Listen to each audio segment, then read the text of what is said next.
game was like, "Do you want to kiss Kaylee?" I Like, know. no. Welcome to Video Game Book Club, the show where we pick, we play, and we discuss a video game each and every month. I'm your host, Juan Pablo JP Gomez, and your co-host, as always, Benjamin, the Tizzlist Toops. Video Game Book Club, you already know us. We play a video game each and every month. We discuss it at length, and we recap the whole story. So you can come to us if you want to talk everything spoilery about games. Ben, what are we playing? On what did we play this month? This month, so on VGBC, we pick a new game every month.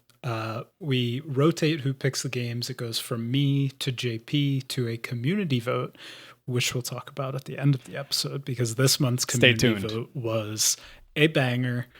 However, for this past month, for September, this game was selected by JP, none other than the man himself. It's me. And JP picked for us Cassette Beasts. So Cassette Beasts, if you have not heard of it, it is a monster capture fighting. There's a very descriptive title that I could give this type of game. I don't know if I'm legally allowed to. They're gonna come for you, dude. There might be some interested parties. But essentially, it's a game that we're all familiar with. You capture beasts in some form, you summon them to fight for you, and that's kind of it.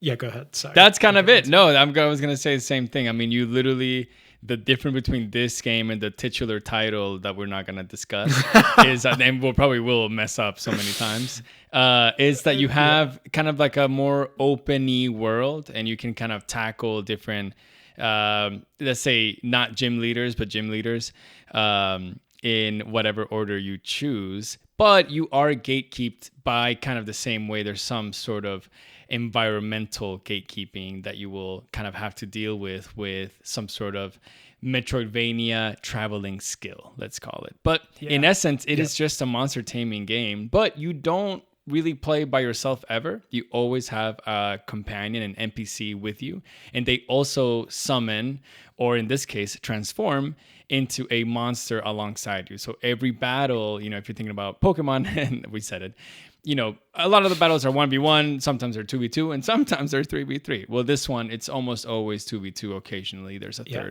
third monster in there.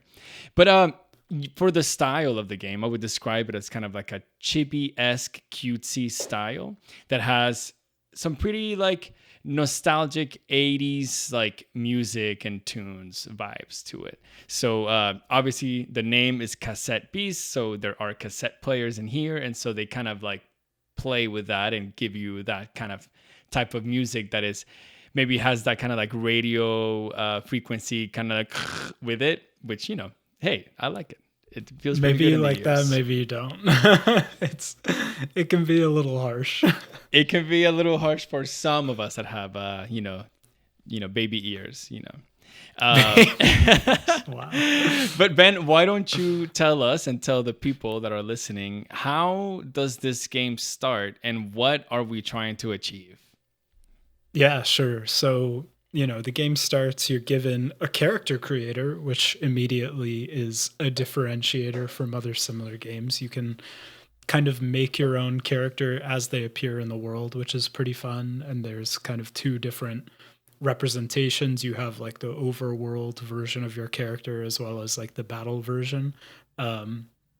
So that's pretty fun. I thought the character creator was fun. I'm sure just because I know you as a person, I'm sure that you made probably the goofiest looking character imaginable. So goofy. I started really goofy. I started the game on stream, actually, on Twitch, and I was showing me being really goofy. And then I saw my character and I was like, you're not goofy enough. So when I booted up the game myself the next day, I was like, let's make you goofier. I was wearing a poncho. I was wearing pants that definitely did not go. I was every single color that you can be. I had green hair. I had a mask. I don't know, red poncho, no shoes. That's kind of my vibe.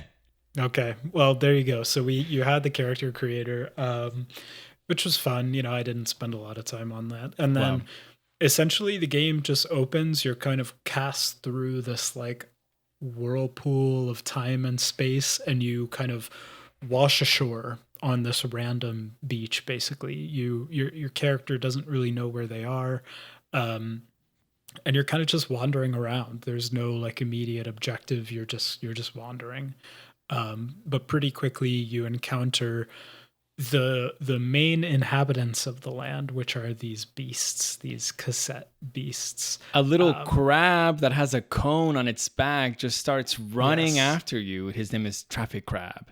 And he attacks you. But then an NPC jumps to your rescue. And this is like the main sidekick that you will have. Her name is Kaylee. She introduces herself.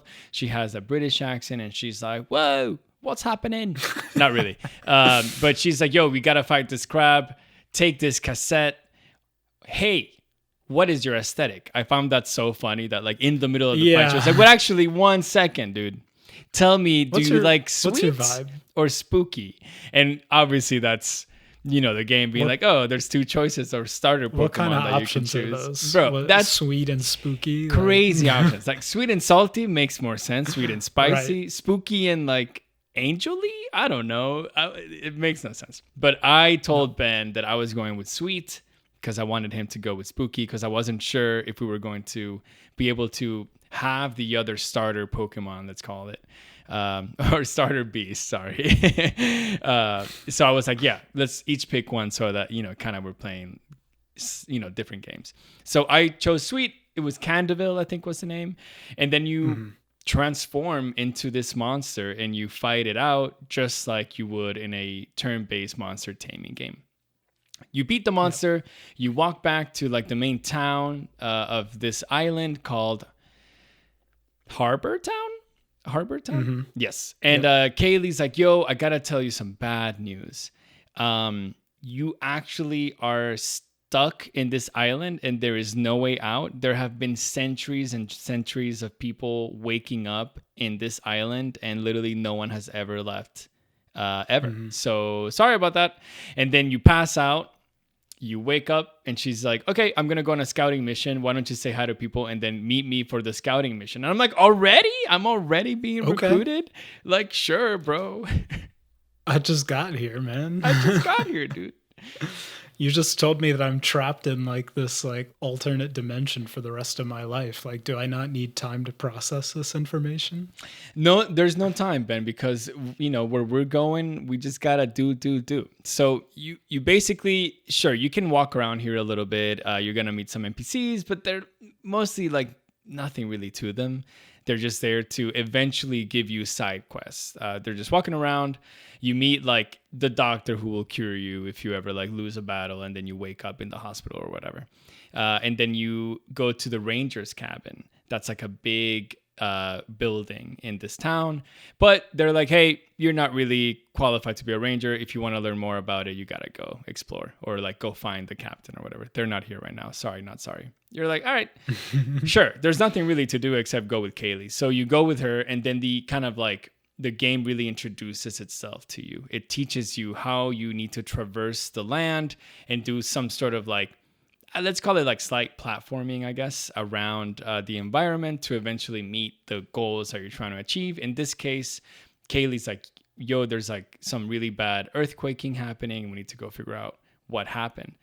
You eventually make yourself there, and then a train station appears from the ground. And Kaylee's like, what? We gotta go check it out. And so then you get in there.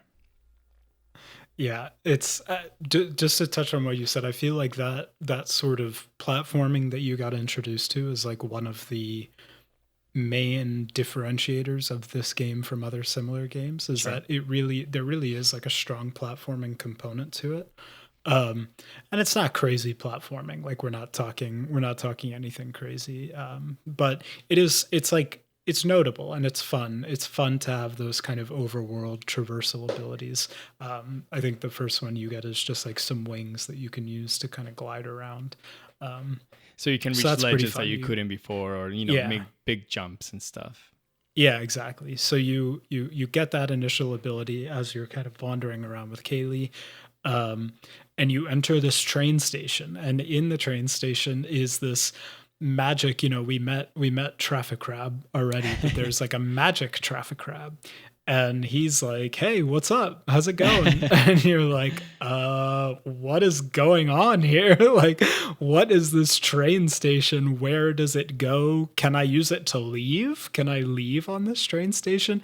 And he's like, no, you can't. This is a train station. This is your fast travel, basically. You're going to use the train station to travel around, but also on the secondary platform, there's platform A, which is your fast travel, and then platform B, which is where special trains arrive. And on this platform B, as you go in, a train arrives, and it's this kind of goofy animation where a train goes by, and then where the train was is this crazy looking thing. Like we described the aesthetics of the game, very chibi, very cute, very kind of pixel art, kind of exactly like you would expect for a Pokemon type game.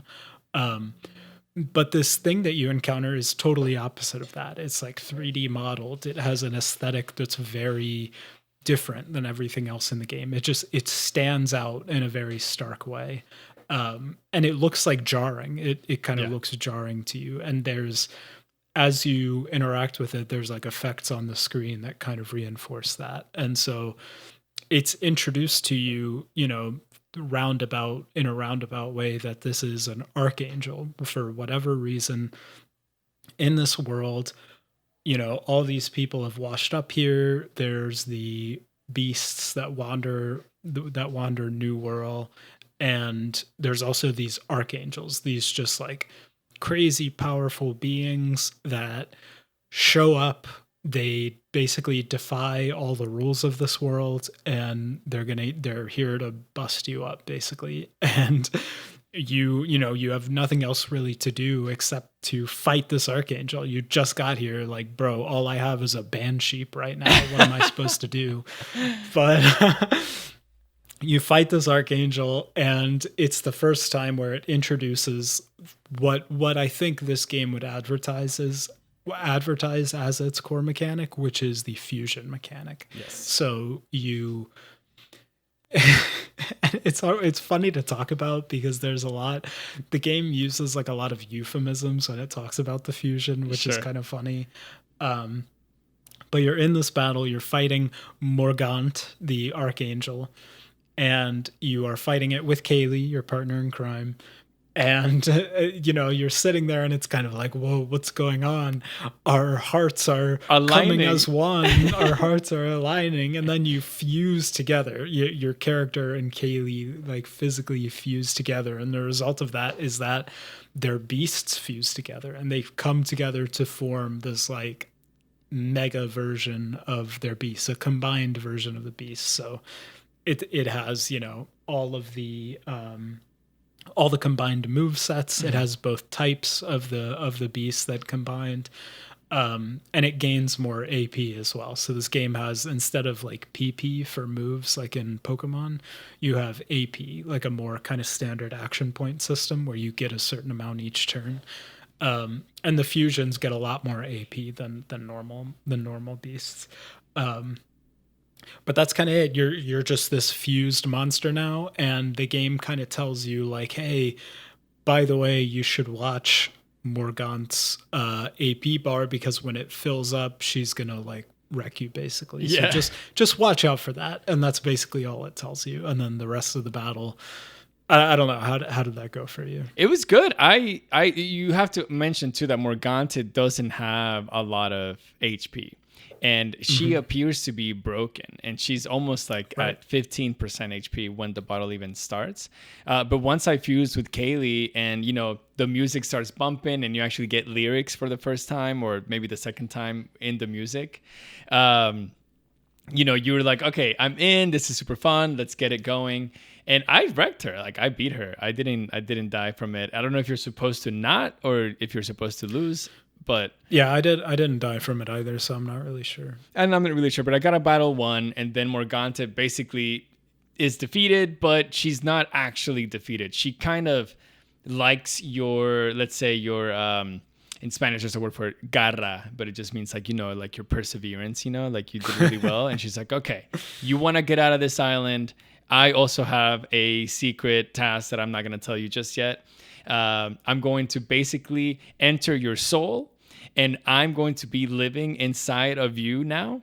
And anytime that you defeat other archangels, I will kind of remember a little bit more of where a secret location is in this world that will eventually lead you to get out of this island. And you're like, excuse me, what? What just happened? I have an archangel living inside of my soul now, and I have 8 gyms that I gotta go defeat. Sounds familiar. And whenever I defeat these gyms, I will be able to get to the Elite Four. Oh, excuse me, get to the final battle and then exit this island. So now you have like your core like quest in this game. And so you kind of go back to Harbor Town with Kaylee and you get your secondary quest as well. Kaylee's like, that's crazy that just happened. Also, oh my God, we fused together. Kind of awkward. I can't believe that happened. Oh my God. You know, you're like, all right. Like, we get it. You fused together. Wink, wink, you know. And then she's like, listen, you need to get stronger, but I haven't told you that there's all these rangers or this ranger organization that lives on this island, and they're the strongest beast tamers that we have. The island called New Wirral. I don't think we've even said it. So she's like, let's go meet the captain, and then from the captain we'll get our secondary quest, which is we need to defeat every single ranger captain or ranger leader in the island to become a captain ourselves. But really, this is an optional quest, I'm pretty sure. You just do it for like you to get better and for you to learn more of the mechanics of the game. But really what your focus is to find these train stations, beat the archangel that is bossing them. Whenever you beat them, Morgante will remember one more part of her song. When you complete the 8 verses of the song that she sings to you, it'll reveal the location of, you know, wherever you need to go to exit this island. So there it is. Basically, in like 10 minutes, we explained the plot of the game and what you're supposed to do. And from here, you really can kind of take it in the pace that you want. And we're going to touch on all the mechanics because we kind of talked a little bit about it, but not really. Like there's a lot of things that you can do in this game. And there's a lot of like different plates that you're spinning as you play, but you can take it in 2 ways. You can go to Harbor Town, collect a lot of quests and rumors from the inhabitants or the villagers of Harbor Town. You can find different caves and find secrets and do like puzzles in the overworld to find all of the chests and different fusion monsters, which are just like you and Kaylee fused. Monsters fuse in the wild and they are stronger and they'll give you different rewards. You can obviously go find all the rangers. And yeah, you can just do so much. So my question to you, Ben, now that we have the early game kind of like in there, did you feel that you wanted to complete all of these like different tasks, or were you just like, I'm just gonna take it as it is and just, you know, not really focus on it too much? Yeah, it's a good question. In general, I'm not like the kind of completionist gamer. Like if a game is really grabbing me, then I might go out of my way to do some stuff like that. But in general, I'm not like the completionist person. I kind of just play the game as I want to play it. I'm mostly focused on like story and a few side missions. So not, when I like, obviously this type of game, you know, you think about the genre, you're completing the Pokedex. You want to capture all the beasts. You want to see all the evolutions. You want to do, in this game, you want to do all the side quests and find all the secrets. But that just like doesn't really appeal to me. Like it takes like a really, really outstanding game for me to want to do that, and that's not like what it was for me. Like, and I think particularly in the early part of the game, I wasn't like connecting with it because, and it's a larger conversation because I have, you know, in the Video Game Book Club Discord, which you should join if you're not a member of. But recently we did, everybody shared like their top 25 games of all time. And one of mine, and one of a lot of people's, it was really commonly included, was Pokemon Emerald. Yeah. Pokemon Emerald was like a huge game in my childhood. I can't even tell you how much time, how many playthroughs I put into Pokemon Emerald. I loved it. So I love this type of game, but I feel like over time it just kind of like lost it's just not as engaging to me as it once was. And this game I would say is like very similar to the core gameplay loop of a game like that. Like there's, we touched on the fusions, we touched on the platforming and the overworld abilities, but like this isn't a revolutionary game if you're comparing it to something like Pokemon Sure. Emerald. So I feel like I've just, I've grown up. I'm not 10 years old anymore. It just wasn't grabbing me when I started playing. And so like that first, the first 2 or 3 hours that we've described so far wasn't really grabbing me. And so I was like, yeah, I mean, I can wander around the map and find stuff. I can go and look for all the fun fusions and evolutions and stuff like that, but I don't know why. I kind of just want to go on the main story. So that's what I was doing. Yeah, the beautiful thing about Video Game Book Club is that we play so many interesting games and so many different types of games. Like we've really tackled so many different genres and different like must play puzzle game, Outer Wilds, must play Metroidvania, Rain World or whatever. And this one, for me, when I started, I was like, oh my God, I haven't played a Pokemon game in so long. I'm just so pumped to play it. But I completely agree with you that at some point it lost its magic for me. At some point I got to maybe midway through the game and I started saying, all right, I'm kind of ready for this to be over. Like I'm done, but I do think that the game is solid, but it's solid in a bubble of so many types of games already. It's solid in a way where it's not super distinguishable from other monster taming games, but it's trying to as best as it can. So how are the ways that it does so? So we talked about the battle system, how it's like double battles, but we didn't really talk about how this is not a rock, paper, scissors situation like it is in Pokemon, where water beats fire. And what it does is that your super effective moves will do like 1.5 times or 2 times like damage or whatever. In this case, every damage is kind of equal. Like there's no multiplication of damage. However, every type of move will react in some chemical way with the type of the receiving Pokemon, the receiving monster.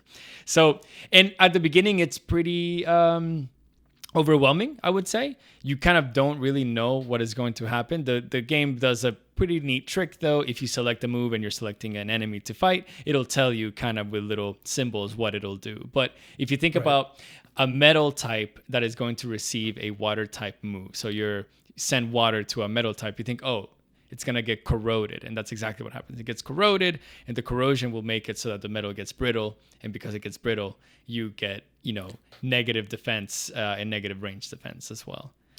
Yeah. So speaking from an early game perspective purely, I was so overwhelmed by all this because literally the first, like there's a lot of types of beasts in this game. So many. Grass, water, fire. There's a lot. There's plastic, stuff like that. The first, like honestly, up until the end game, every time you use a move, you're getting a pop-up that says when this type of move hits this type of beast, it gets this status effect. And at the beginning of the game, you're getting that every single time you use a move. And you're trying to keep it all in your head. Like, okay, if I use lightning on a metal type, it's going to shock it. Or if I use lightning on a ground type Pokemon, it'll turn into a glass type Pokemon. And now I have to think about the glass type. And it was really overwhelming at the beginning of the game because it just felt like every single time you use a move, it's like, here's another mechanic you have to think about while you're in the battle. But like you said, I think the game does a good job. It is a deluge of information for sure, but the game does a good job giving you the resources and giving you kind of an intuitive enough way to just learn it over time. And by the time I got to like the mid game and end game areas, I felt like I was clicking with the system a lot more. You become super locked in eventually, but it is very, very overwhelming. And like Ben said, I kind of forgot that. Yeah, there's a tutorial pop up every single time a Seriously, new like type match that you like see in battle, and you're like, all right, okay, one more thing to learn. Honestly, it was a big part of why like I don't think I was enjoying the first part of the game, is because I was just like, dude, is this ever gonna end? Like, this is insane. Yeah, it's a lot. But besides that, also the monsters that you encounter are all in the overworld. So there's no like tall grass and you get like a random encounter. There's overworld monsters that you can see. They're walking around and you can interact with them. Or, if they see you, they get mad and they kind of start running at you, but you can evade them pretty easily. Obviously, there's monster collecting. So you can not capture, but you kind of like... Yeah, no, you capture the essence of the monster with your cassette microphone. And if you are successful, you record them. God, thank you. That's the word I was looking for. And I need to rant. The game, so when you record a monster, the game gives you a percentage of like how likely your success is. It is lying. There is so many times when I have like an 80% success rate and it never works. And no I'm like, way. Dude, these percentages are not real. Like, this is the lowest 50% I've encountered in my entire life. Like, I don't know. I was getting so frustrated. I disagree, dude. I actually got super lucky all the time. I would like be like, I have 15%. Of course you did. And of course in the 15% I would get it. I'm like, oh shit, lit. That's great. What I thought you were gonna say, what I found annoying is that anytime you hit the monster, the percentage changes and there's a little animation about the percentage. And that I really hated that so much because, for example, for the listener, you're recording, cool. Your other character will hit the monster so that the recording percentage goes up. So you get one animation to show you what the base percentage is. Then you hit the monster and you get an animation based on what you just hit him, the percentage will go up. But then the monster that you're capturing doesn't die while you're capturing it, and so he will hit you. And if it hits the person that is recording, the percentage will go down. And if you're poisoned, then the percentage will go down. And if they're poisoned, then the percentage will go up. And it sometimes, I swear, the percentage would change 15 times in one battle. And I'm like, dude, I'm at 100. Like, just give me the monster. Like, I'm so done with watching. We talked about the audio effect that plays, the tape static audio effect, and that audio effect plays every time the percentage changes, and it gets a little. It was a lot. But the cool thing about monster collecting is collecting the monsters, obviously, and seeing your bestiary, not your Pokedex, filling up with all the monsters. Now we can talk about evolutions. There's really cool and diverging evolutions in this kind of monster world. For example, the first monster, God, I don't even know their names, bro. The first monster that you see, or I think the first monster in the whole bestiary, is Springheel. And Springheel can then evolve into two different Pokemon monsters, Hobskin or Snoopin. And then they can evolve into a third monster. So from one dude, you get 5 different potential monsters, and that keeps happening a lot. The game does something interesting too. It asks you what, if there are divergent paths, it asks you what you want the monster to focus on. So there's a monster at the beginning called Squirry, I think. And Squirry, when it evolves, it tells you, hey, do you want it to be melee focused or do you want it to be defense focused? And then, obviously you can interpret that as, all right, I'll get a strong Pokemon to attack or a strong Pokemon to defend. And I kind of enjoyed that they did that. But how do you evolve these monsters and how do they level in general? So there's no leveling per se. The main character levels by, experience points, and it raises the main character's base stats. Every NPC that is in your party will have different base stats. Some of them will focus on attack, obviously, some of them on defense, some of them on range, some of them on speed, some of them on HP. And that will affect the base stats of the monsters that they are transforming into. So yeah, a lot. There's a lot. But the main character actually only has has a all around stats, so you can't change them, and they're all the same base. And so really, you don't feel like you're changing the monsters too much. If a monster is good at range attacks, it'll stay good at range attacks if you're using it, because it just multiplies everything by the same number, so you're good there. However, the monsters evolve because they also level up by getting stars, and if you get to 5 stars, you can evolve the monster to the next one. And every star that they get, they receive a new move, and the moves that you use, like the battle moves that you use, are called stickers. And you can peel these stickers off of the monsters and put them on different monsters. I know I just word vomited so much, but basically I thought that was probably the coolest thing that you can do. Imagine, so, to make it in simpler terms, imagine if Charmander, or Charmeleon learns Flamethrower, and you can peel Flamethrower from Charmeleon.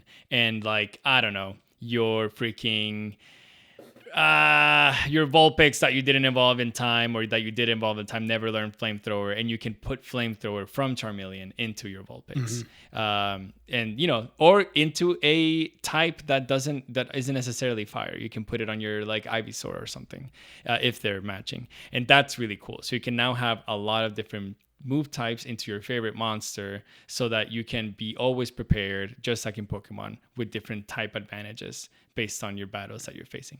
So I thought that was really cool. And then you get fusions. I want to ask you, how do you feel about fusions in general? So I liked the idea of fusions. I felt like they came off a little underwhelming to me. Yeah. I feel like the first couple times you do it, it's like, whoa, this is crazy. This is like a new gameplay system. It's really unique. But then you do it a few more times and it's just like, okay, I mean, I get more AP. You can do like a special move eventually. I was wanting the artwork to be better for the fusions, but they just kind of reuse the same couple artworks essentially for all of the fusions. Especially if you use the same monster over and over again. Right. Yeah, exactly. So yeah, that's probably more true for me. But I don't know. It was it's a good system, but it kind of I don't know. It was underwhelming in practice, Sure. I guess.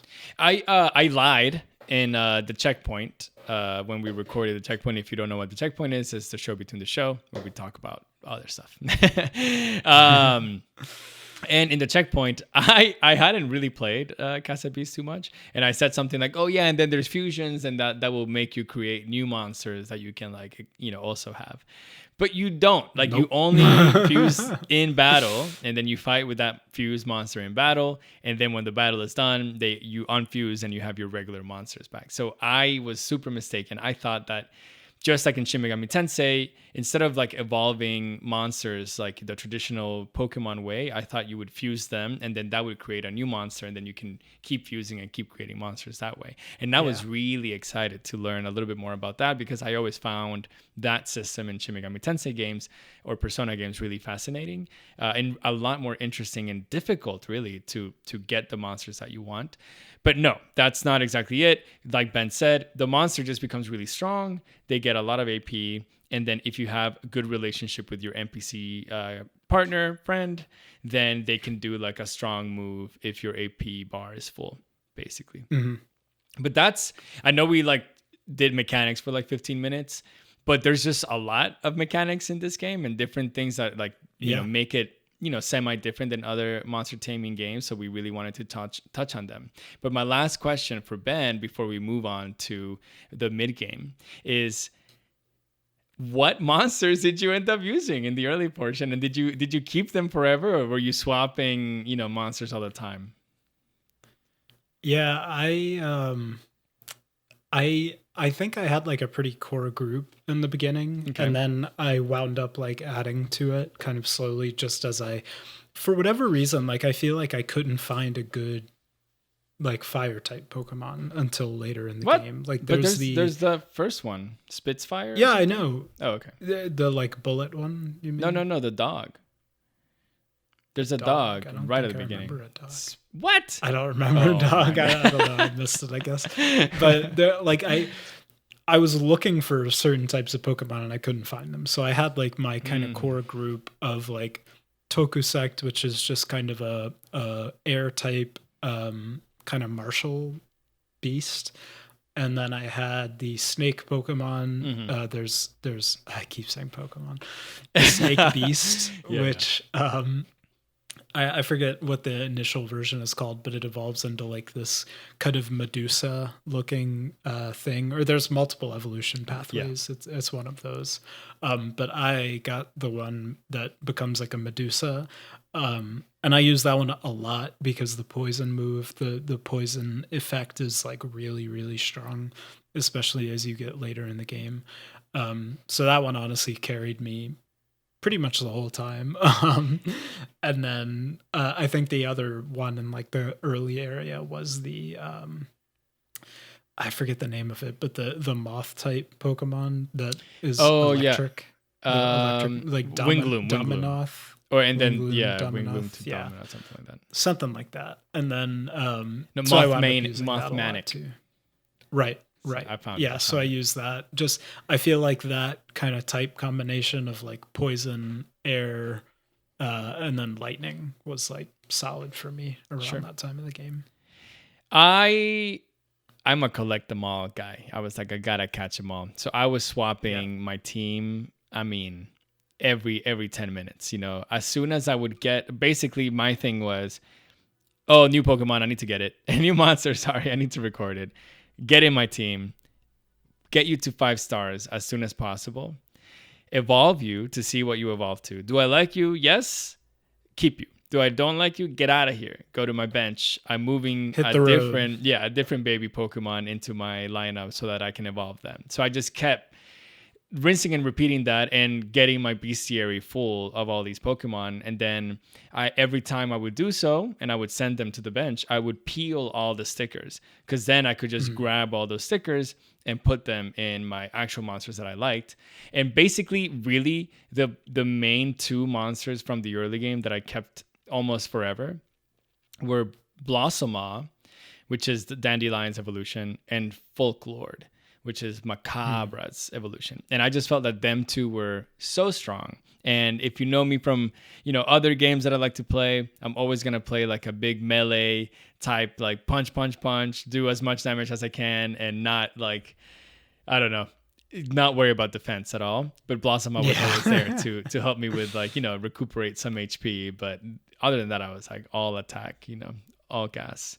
Okay, so you have the main loop of the game. We're going through and what we're doing is that we're finding different train stations scattered around the map.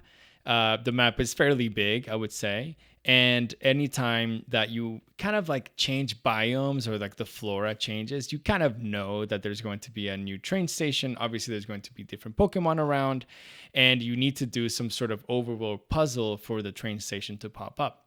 However, that's not the only thing that happens. You also get more companions. So Kaylee isn't going to be your partner forever. The other first partner, I guess, that you meet, his name is Eugene. And Eugene, just like Kaylee, will have kind of his own characteristics, obviously his own personality, and his own kind of task that he wants to do, his own like side quest or character quest or whatever, companion quest.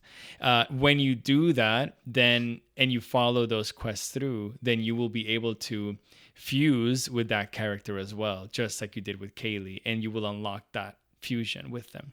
And a little bit of a frustrating thing with this is that if you found a character, like the next one's Meredith, I think, or something, and you don't do their quest, and you go and maybe you go into like a train station or a cave or something, you can't fuse with them. So you're at a super disadvantage because, the game is meant for you to use these fusions, get stronger, and then actually, do a good fight. But because you can't do so, you get your ass handed to you, and you have to either swap the character for someone that you can fuse with, or you got to go and like streamline their companion quest so that you can eventually fuse with them. Yeah, it's a little counterintuitive how it's set up. It's like because there's these relationship levels with each character, and like as you as you travel with them and as you do their quest, that relationship like levels up. And each time it levels up, the first time you get to fuse with them, which is great. But then after that, you get access to the fusion power, which is like a really powerful move that you can do when you're fused with them. And then after that, it becomes like fusions with this companion are 10% more powerful or 5% more powerful or whatever.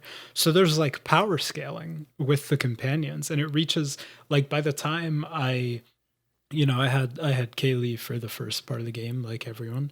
And by the time I met a lot of the other characters, my level with Kaylee was so much higher that I was like, I'm gonna be neutering myself if I take Kaylee off right now, because I'm so much more powerful with my fusions with her than I am with this new person. And so like what ended up happening for me was I would meet a new person, I would do their quest because they all have their own little quest.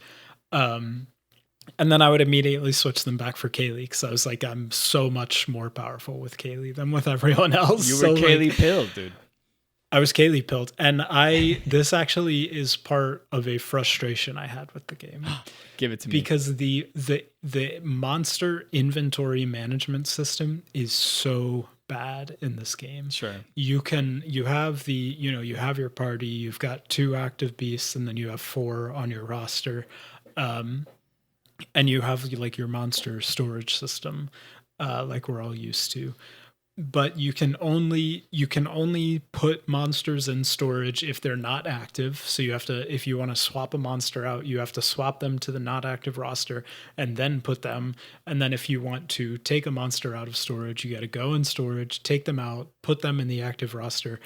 And then as you change companions, the companions take with them the monsters they have equipped, because each character has like a signature monster basically. Yep. But you can swap them. You can just give them a different monster. And then if you have Kaylee and you want to activate Eugene to go do his quests, Kaylee takes the monster she has with her. And so you have to go back and get Kaylee again, take her monster, put it on the not active roster, and put something else in the active roster, because you have to have something in the active roster. You can't have an empty slot. Put it back, give Kaylee a monster you don't care about, do the swap, put Eugene's monster, because maybe you don't want that in the not active. I'm crashing out right now. But it's so the inventory management system in this game was so frustrating to me, and it could have been so streamlined. Yeah. You're like the Pepe Sylvia Charlie Day meme, and I am. You're just like, the monster, put the monster. No, I completely, I thought I lost a monster because of that. Yeah, like the first time I swapped Kaylee with Eugene, I was like, where the F is my Squirry? I just evolved Squirry, or maybe I was about to evolve Squirry and I just couldn't find it. I was like, where is it? Where is it? Where is it? And then I looked it up. I went on Google. I was like, where the hell are my monsters? I think the game ate one of my monsters, And, there's like 100 threads on Reddit probably because everyone thought this. And they're like, no, it's probably with one of your companions. And I was like, bro, that is the dumbest thing. I also hate, for me, if you go into our Steam achievements, you'll see that Ben didn't really get a lot of zoologist achievements. That's put me on blast. I'm putting him on blast. He captured like 10 Pokemon probably. And no, like 36, I think I saw. Yeah. Yeah. But for me, I almost got to 100. And dude, what I always thought you were going to say is that the management, the boxes, well, there's no boxes like in Pokemon, but it's just the list. It's a list of 60 freaking Pokemon. Oh my God, that is the worst thing that you can do. I don't even know them by their name. I don't know them by their name because 1, I'm not 10 years old anymore and I'm going to remember the name. And 2, every time you fight, you don't see the name of the monster. You see the name of the character that is equipping the monster. So instead of Kaylee's, I don't even know what Kaylee's monster is called. Do you know? Decibel or something like that. Yeah. instead of me saying like, Juan Solo Dolo and Decibel or whatever, no, like a Folklore and Decibel, it would just say Juan Solo Dolo and Kaylee. And I'm like, what? Yeah. Like that doesn't make it, you're not making me learn these monsters, And so right. I was having a lot of trouble finding them in the storage. Sure, you can favorite some of them and stuff, but that's not what I wanted. I want to be able to see them, because seeing them just like a Pokemon box storage in the Pokemon games makes you like, oh, I remember that one. Oh, that's a baby Pokemon. That's the one I want to grab right now so I can evolve it. Or, oh, that definitely looks like this type of Pokemon or whatever. So anyways, I thought the PC storage was also kind of ass.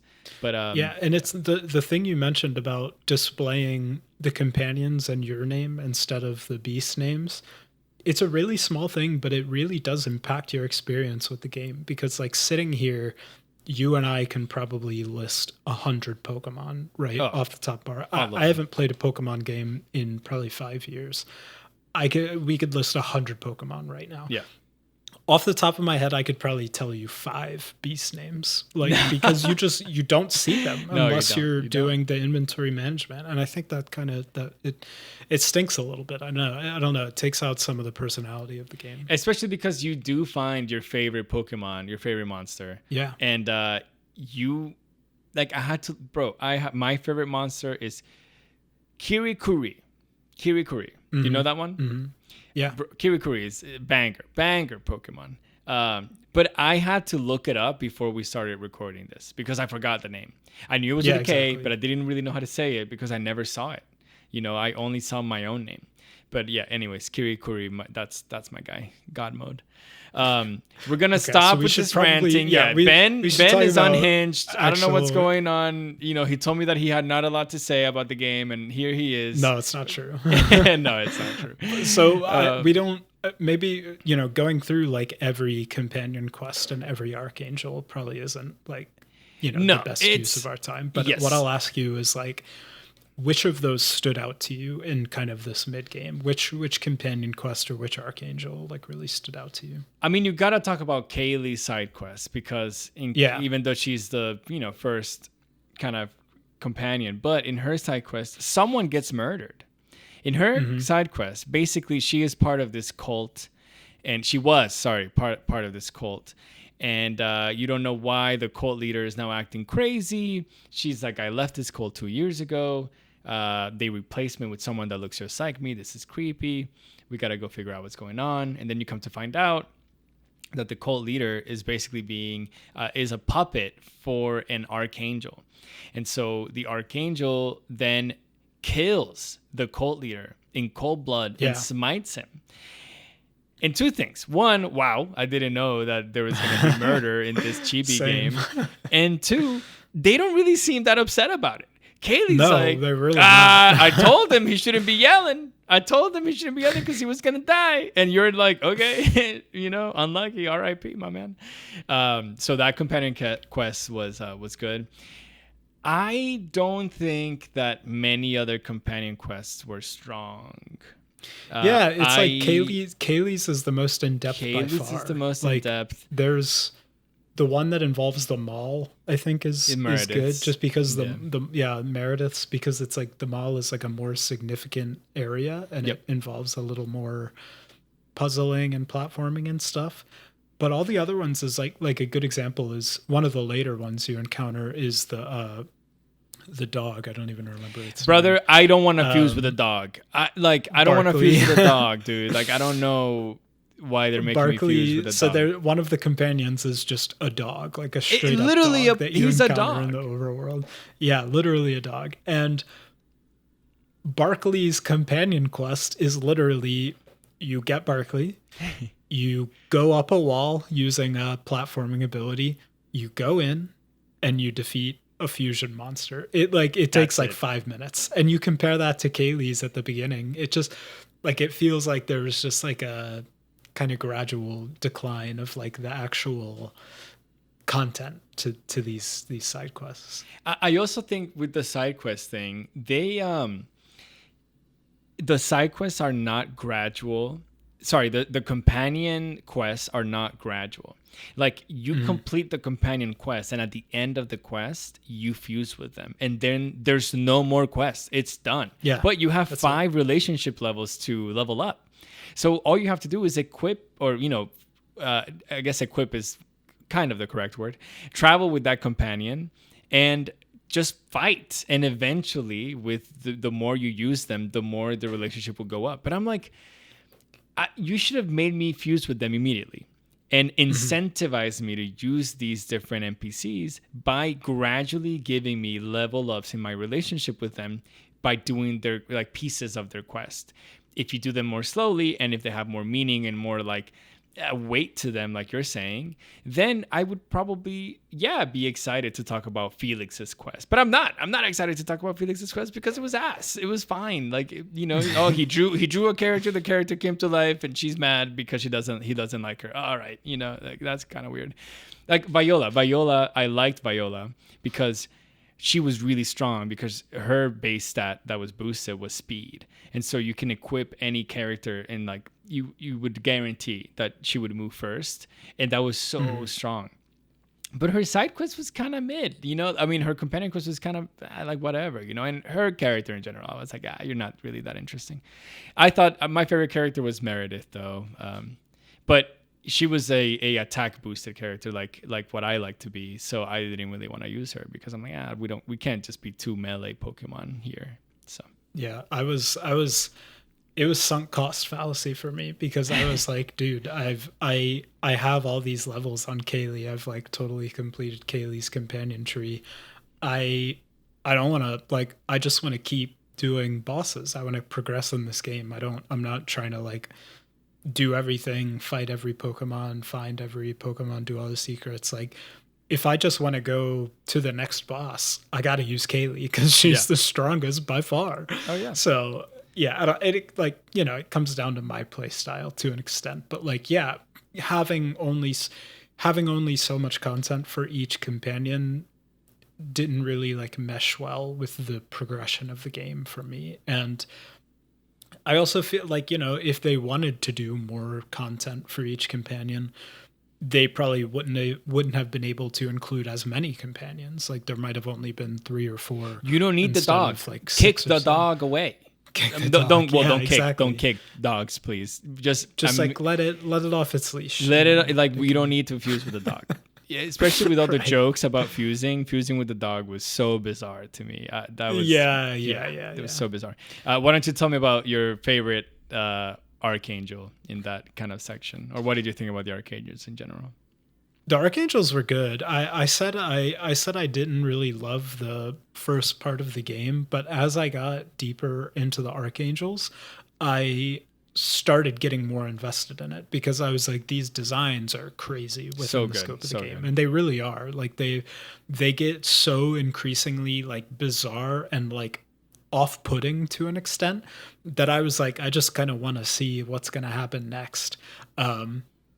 In terms of the actual Archangel encounters themselves, they weren't crazy. Like, each Archangel, I would say, kind of had one core mechanic that once you figure that mechanic out, the rest of the fight was kind of straightforward. Yeah.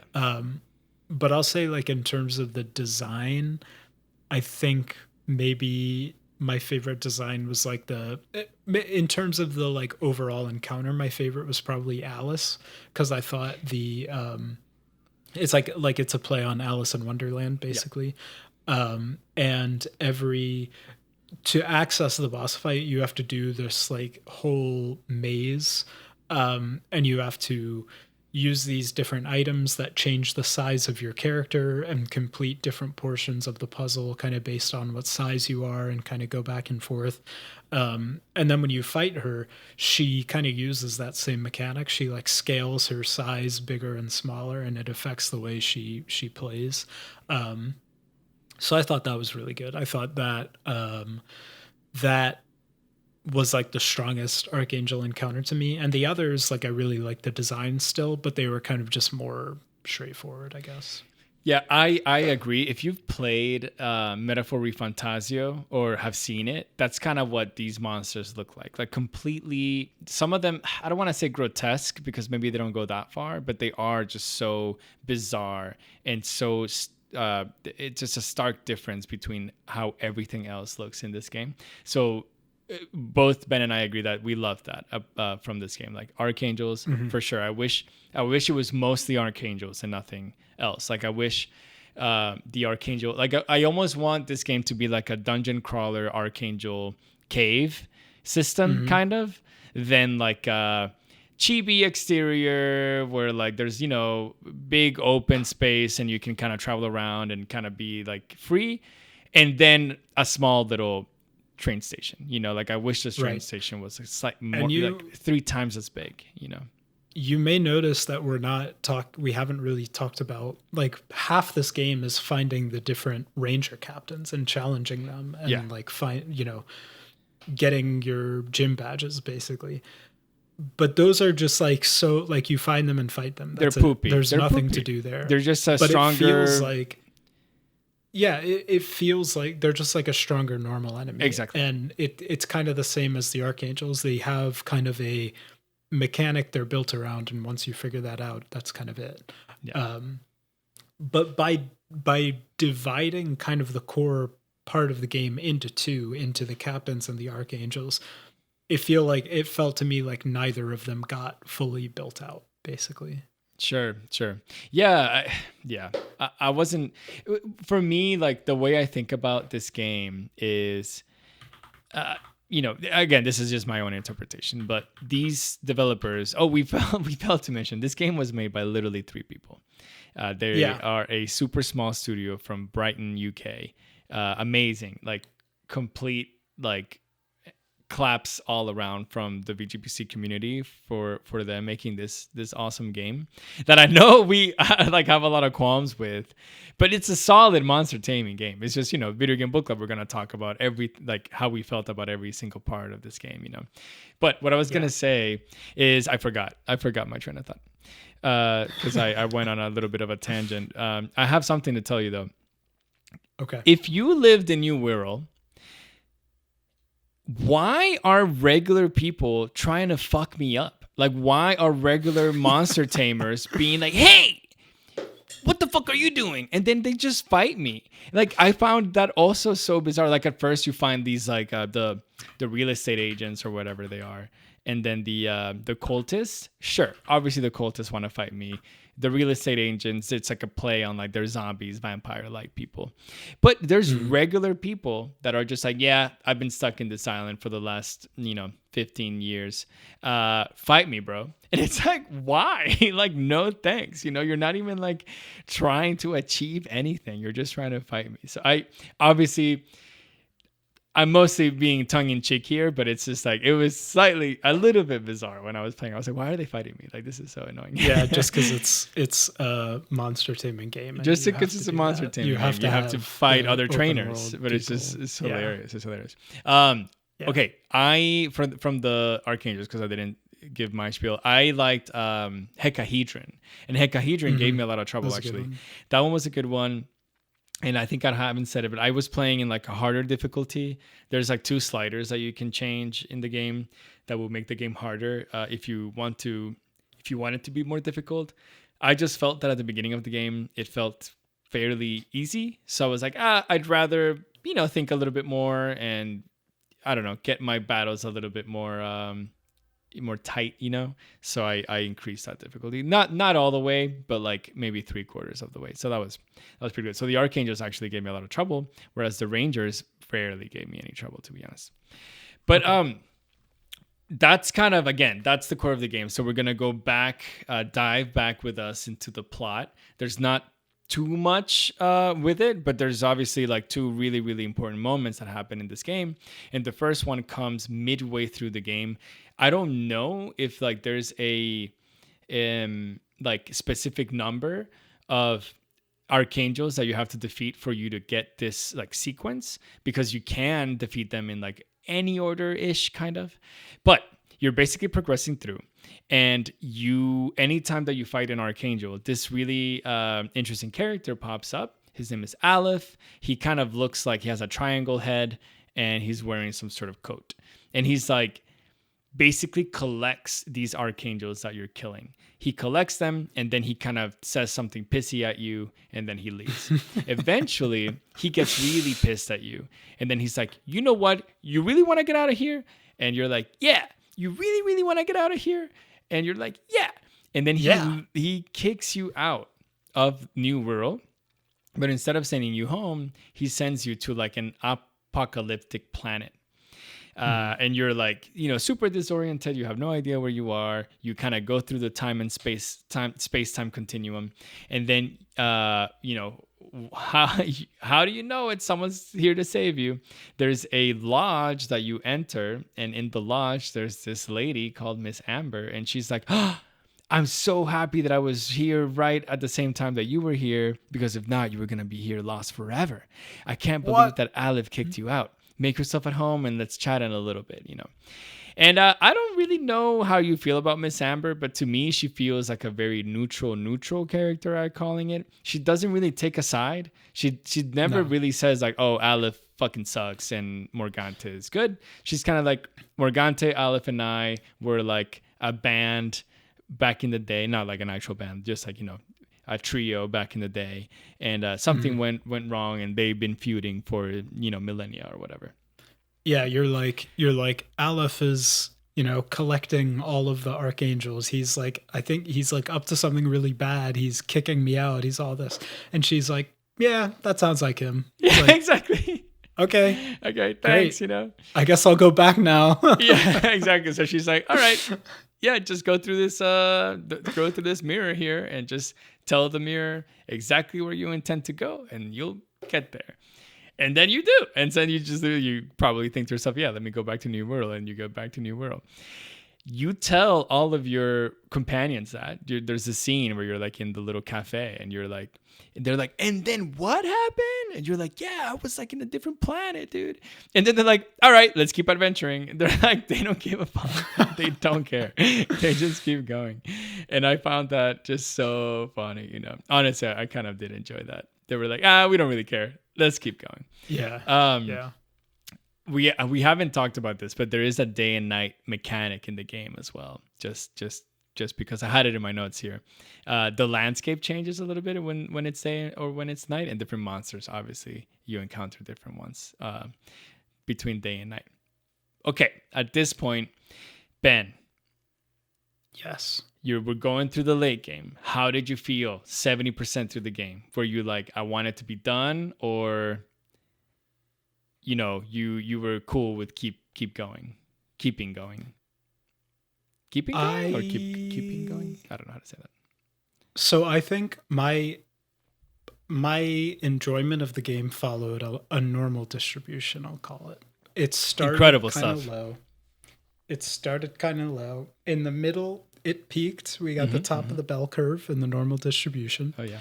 And then it kind of went back down, and then by the end it kind of settled at the bottom again. And I think that's because I got to the middle of the game. I was getting more monsters.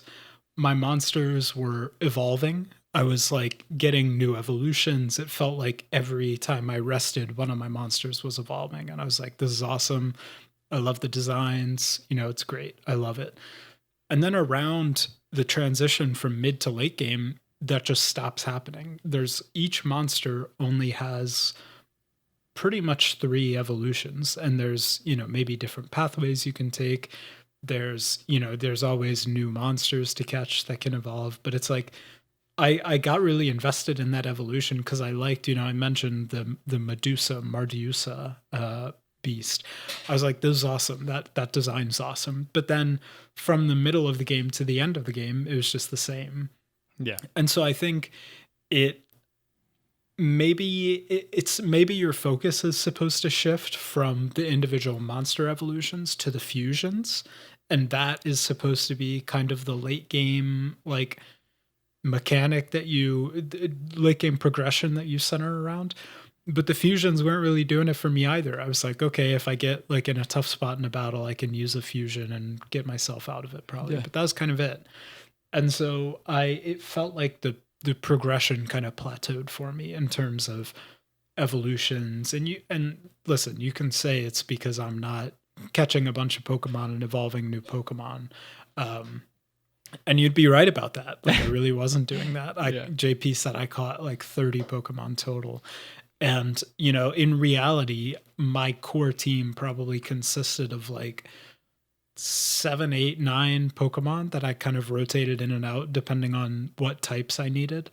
And that's kind of it. So I feel like it kind of plateaued for me. I kind of, at this point in the game, I also knew what to expect with the Archangels and the Ranger battles and stuff. So to me, at that point in the game, I was kind of like ready for it to be done. I agree. I think I ended up playing like 10 more hours than you. So I did, you know, my distribution, my mean mode and median were not in the same spot. They were probably like moved a little bit, you know, left and right. It was probably like right leaning, honestly, because I was enjoying it very, very much from the beginning. Left leaning, actually. But eventually it did dip a little bit. I was like, okay, I got, you know, I was like super pilled on the game. I probably put like my first 20 hours like really quickly. And then my last 10, I was like a little bit slower, you know, just because I don't know. Everyone knows September was an incredible month for video games. You know, is Cassette Beast in the same tier as other games that have released this month? No. So, you know, my brain and my eyes were like really looking to the side on something else that I wanted to play. But I was really strong and I only played Cassette Beast mostly by the time I finished. But yeah, I was kind of like ready. I feel like I was like, okay, I put so much time into this game and it really gave me a lot of what I wanted in like the first half. And now I'm like ready for it to give me what I want, which is to be done with the game in the second half. I also, you know, did this to myself, but I was playing in a harder difficulty. So to be honest, like it was getting pretty hard. Like I was moving my stickers around a lot, especially in the late game. I really needed to, you know, use Viola's like water Pokemon with like a good move to set Kirikuri up so that I could like do as much damage as I could. In the Ranger hut, you can get a gym membership, it's called. Literally a gym membership. Nintendo don't come for me. It's called gym membership. And you can train with like, I don't know, some boxer guy. And what that does is that you can change your own stats. So finally, instead of having just regular base stats, you can go in and I can decrease my HP points so that I can increase my melee attack or whatever. So I made myself really, really melee focused with like good speed, good melee defense, and good melee attack, and like really bad range defense, range attack, and moderate HP. But that made it so that some monsters that it just compounded. It made Kirikuri, for example, a really, really strong monster for me. So I really needed to think about that and change my stickers around to not die like a few times per Archangel that I was fighting. The Rangers never gave me trouble, but the Archangels were definitely giving me like, you know, I had to retry them a couple of times. So we keep going in the game. Ben and I keep finding these Rangers. I became a captain at the end. Were you able to become captain at the end? No, Bad Benny. I got, I knew I was close to the end of the game. I fought the Ranger captain or the Ranger leader, Ayanth, I think her name is. Yeah. I fought her once. I got maybe close to beating her, and then she like waxed me, and I was like, I don't care enough to do this, honestly. So I just went for the actual ending. Oh my god, the dude was so close. That's so funny. No, I went and finished all my companion quests. I tried to get as many of them to level 5 as I could. I only got Kaylee, I got the girls to level 5. The boys I wasn't maxing with the boys. Hey, you can get into a relationship. I don't know if you knew that. I did. Viola. when I leveled Kaylee up to 5 and the game was like, "Do you want to kiss Kaylee?" I was I like, know. "No." Not particularly. Yeah, it's silly like that, honestly, the game. But I did honestly, I like Meredith more, like in terms of like her character quests and stuff. But she wasn't strong enough. I was like, yeah, Viola's strong, whatever. I'm gonna keep her. Like you with Kaylee, it was me with Viola too in the second half of the Yeah, game. exactly. So that happened. I was just resting and that happened. I was like, oh, cool. Yeah, I guess you can do that. So I did all of that. I became the captain, and then I was ready to end the game. So just like Ben, you basically get Morganta's song, and basically the song gives you directions. Every verse is a direction of a particular place in the map, and then you have to perform an action in that place in the map, and then the portal to wherever she's wanting you to go will open. I was not reading all that crap. Like, I mean, I read the song, obviously, but I was not going to figure it out. I'm not, every quest in this game, some NPC tells you where to go. And I did the same thing with Morganta's song. I walked around for a little bit until an NPC was like, "Hey, have you thought about Morganta's song?" And I'm like, "No." And they're like, "Oh, well, it's probably here in this map, in No this location." way. And I That's was so like, funny. "Live, bro." So then I went to that location, and then, I read the song again to see what I had to do. And then I dashed, I did the fire dash in the house or whatever, and I got the mirror to pop open. Oh, wait a second. What?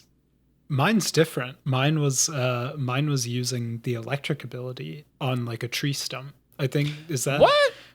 It must be different. There must be multiple possible locations. That's kind of Yo, cool. hey. I actually like that. Hey, I like it. That's really cool, man. I didn't know that. Yeah, mine was like, I had to go in the bottom right of the map. I don't know if you remember where that old city used to be that got burned to ashes. I had to go to one of the broken houses there and use the fire dash, and it would interact with whatever, and then a mirror would pop open. So you said you had to use the magnet? Yeah, I had to use like the magnet ability just on essentially the riddle pointed you to like a lone tree stump basically. And for whatever reason, I just remember a tree stump from early in the game. You and found it yourself? Yeah, I was Bro, like, there's like a tree stump that stands out in my memory, so I'm just gonna go try it there, and it worked. So I was like, all right, well, there you go. Yeah, that's sick. Okay, wait, we did not know that. That's awesome. No, didn't know we're learning. Okay, you go in there, and there's like, obviously some dungeon crawling a little bit. There's like a path to the left, a path to the right. You get a couple keys, and then you open this big gate, and then you go through, and then the game tells you, the usual game stuff like, are you ready to go? You're not going to be able to save for a while. This is going to be like the last thing. And you're like, yes, get me out of here. I'm like, yes, I am ready. No, I'm just so ready to get out of New Wirral, dude. I'm ready to go back to my family. And we'll talk about that in a little bit. So you go, and then Aleph is there, and Aleph tells you a few things. One, he's pissed. He's like, what the hell are you doing here? You keep messing with me. You and pesky kids messing with my plans, He tells you that all the archangels, angels in New Wirral come from the human cognition, basically, and our ideas and like emotions have created them in some shape or form. All of the realities of all humans have created these archangels, and that's why they're so bizarre and they're like fantastical, and they like don't really belong that well. And what do? Well, they go around reality to reality, and they wreak havoc on all the infinite parallel universes that exist. Literally, at some point, Aleph says that they have made a planet or like a reality go extinct. And you're like, okay, that's kind of like, that's a lot, dude. He also explains that Morgante has kept him trapped in this train station situation, which is platform B, and that the train station itself in New Wirral is actually like being held or something by a huge archangel. Like you are living on top of an archangel that is gigantic.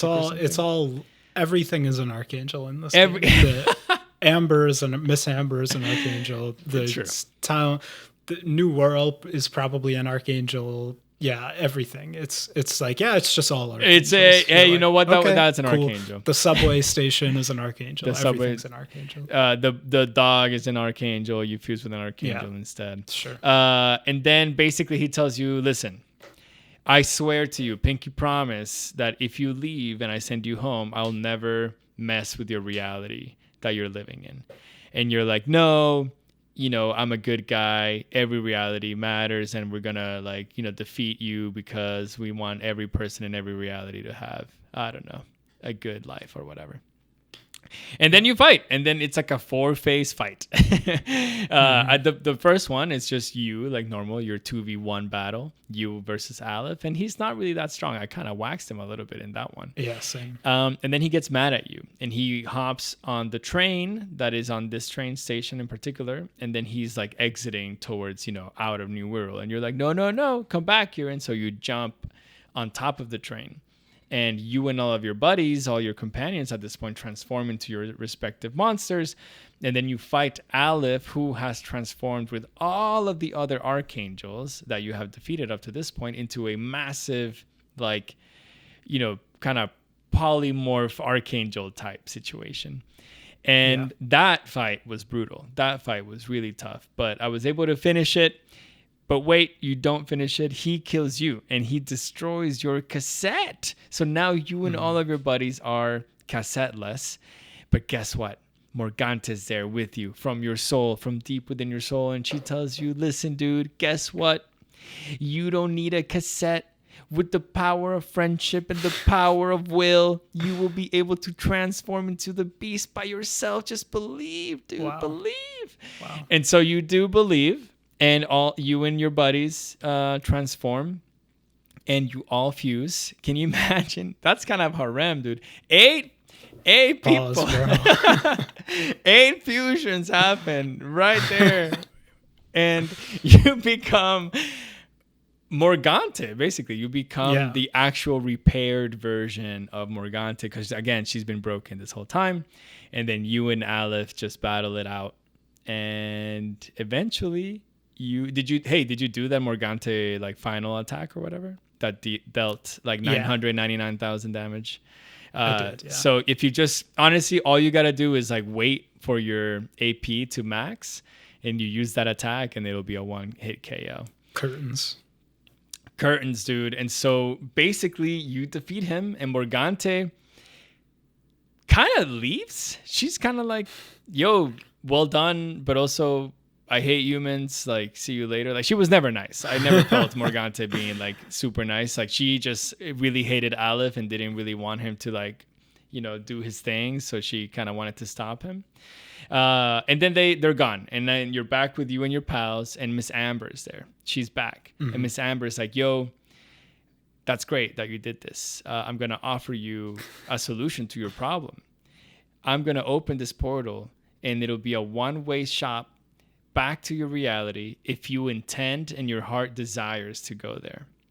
Mm-hmm. And this whole time, I don't know about you, Ben, but this whole time I thought that the way that the game was going to end was that you were going to decide at the end to not leave and go back to your reality, which I thought was lame as hell. Because do you think that if I get stuck in a bizarre island with bizarre people and monsters, that I'm going to want to stay there? You're out of your mind, dude. You're out of your mind. I have a wife back at my house thinking, oh my God, my husband has disappeared for 2 years. What the hell? Like, who knows how long they were in there? You have my mom is going to miss me, dude. Are you kidding me? My cats are going to miss me. Like, they were talking about New Wirral, like, oh yeah, like we're gonna live here forever, I'm like, y'all are bizarro, dude. Yeah, this was not a hard decision for me. The game is like, so it's time to decide. Are you gonna go to home? Boo, you're gonna go home. Boo. Or do you want to stay with all your great new friends in New Wirral, and you're gonna stay and you're gonna be a captain and you're gonna do all this? I was like, dude, I am out of here. Yeah, you're literally gone. See you later, Miss Amber. See you later, bro. Like, I don't really care. Seriously. No, so you can't actually say like the game won't end that way, but you can tell her like, yo, I'm not ready to go, and you like can hang back and okay. do all of your ranger missions. So at this point, when you become captain, you unlock like this different quest line for the rangers, and you can do like literally 100 different quests, I think. So the game just, it lets you just keep playing for as long as you'd like, because there's, you know, all the monsters for you to collect and all the side quests that you haven't done yet to finish, and you can fight every captain again.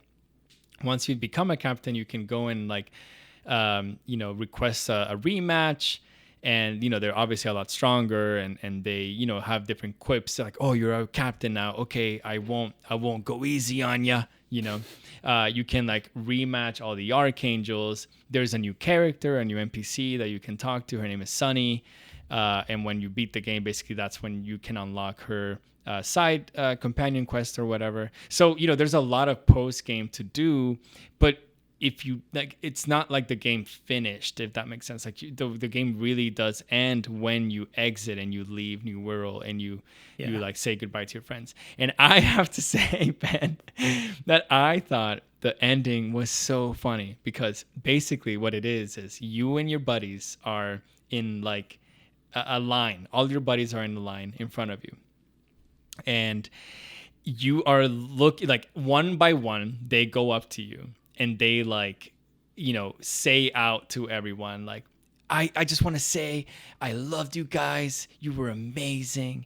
I have overcome the, you know, the weird thing that I told you that I had at the beginning of our friendship, and now because of you, like I don't have that anymore. I'm so excited to conquer all my fears in my world, you know, meet my brother again or whatever.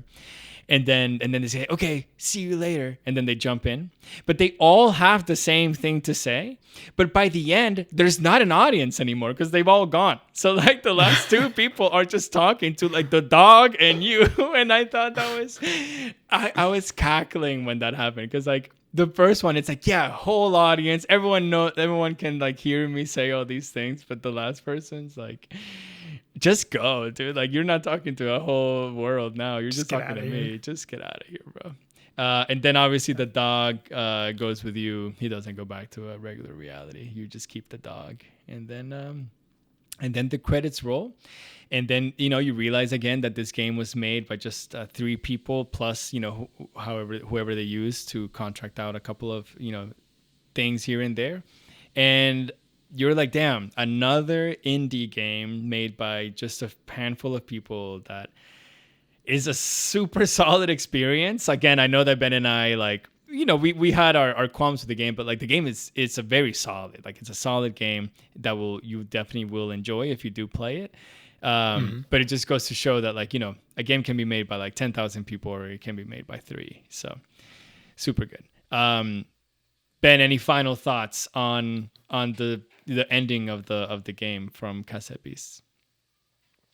No, I mean, I think we got it all. I've got, you know, obviously some overall thoughts about the game, but I'll save those for the book report. We'll save those for part 2. Yeah, I would say the ending was, I thought, you know, the final fight subverted my expectations. I thought, you know, the whole time Aleph was gathering the archangels, I was like, dude, if I have to do a boss rush and kill all the archangels one after the other, I'm not finishing this game. And thankfully it wasn't that, you know, and I liked the fusion portion of it. So yeah, it was kind of what I was. I wasn't underwhelmed. I wasn't overwhelmed. I was whelmed by the ending of the game. I was like, okay, it's they landed the plane. Good. They did. A lot of games try to like overshoot the plane or undershoot the plane. The plane landed perfectly. It was good. The final battle of a game doesn't have to be like the hardest thing you've ever done or the easiest thing you've ever done. It could just be the thing, you know, and that's kind of what they did. They went fun with it instead of like super difficult, and I think it worked to their advantage. But we're gonna talk a little bit more about Cassette Beast. We're gonna answer all of our listeners' questions in part 2 when we come back right after this.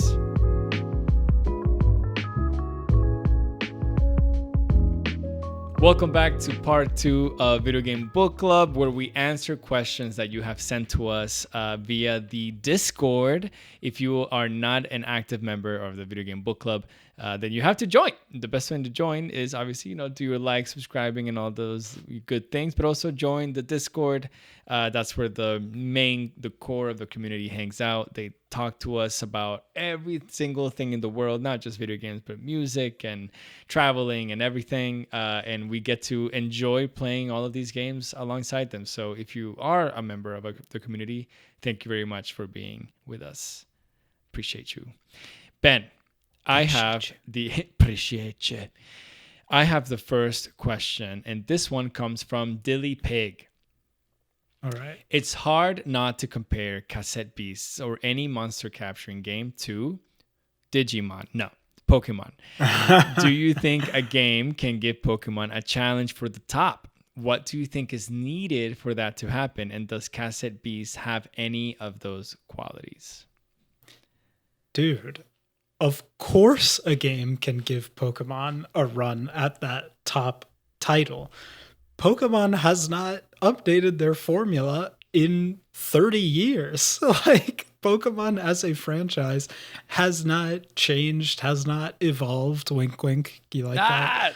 Has not evolved ever. It's the same game now as it was when it was Pokemon Yellow. Like, it's Nintendo. We talked about this on the most recent episode of the Checkpoint. Nintendo is so protective of this Pokemon IP, and it's just nothing's been done with it. And it's like, okay, we have Mega Evolutions now.